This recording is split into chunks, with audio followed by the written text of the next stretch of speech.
All right, so this is a tutorial for how to write informative and persuasive essays. One quick note, if you did not watch the expository paragraph tutorial yet, go ahead and watch that first and then come back here because you'll need that to understand what's happening here.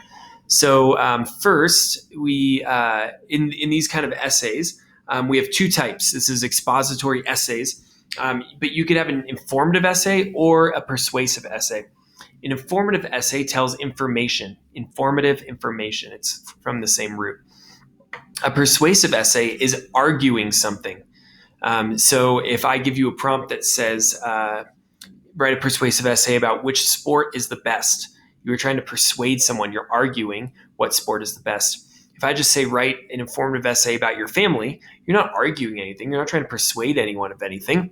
You're just telling information about your family. Okay, so that's the difference. But even though they're a little different, they're written in the same way. They have the same parts to them. So they have three paragraphs: introduction paragraph, an expository paragraph, and then a conclusion paragraph.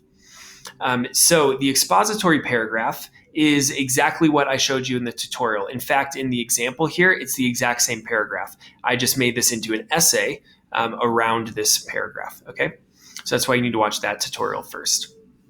In our introduction, we start with a hook. Then we have an introduction to our topic, and then we state our big idea. So with our hook, we're trying to grab the reader's attention. We're trying to make them interested.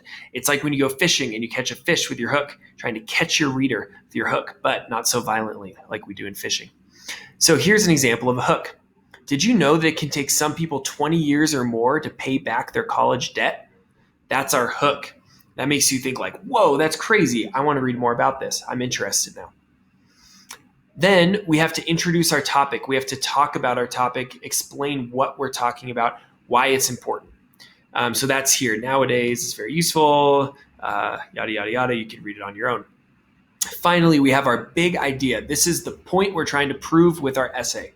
In a persuasive essay, it's what we are arguing. In an informative essay, it's our topic that we're talking about.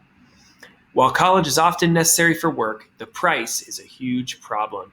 There's our big idea. This is going to be similar to your topic sentence when it's only a 3-paragraph essay. When you look at 5-paragraph essays, which we'll talk about in class 6 a little bit, it is a little different because you'll have 3 different topics for your paragraphs.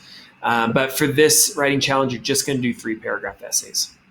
So then comes our expository essay. Watch the tutorial to read about that or to hear about that.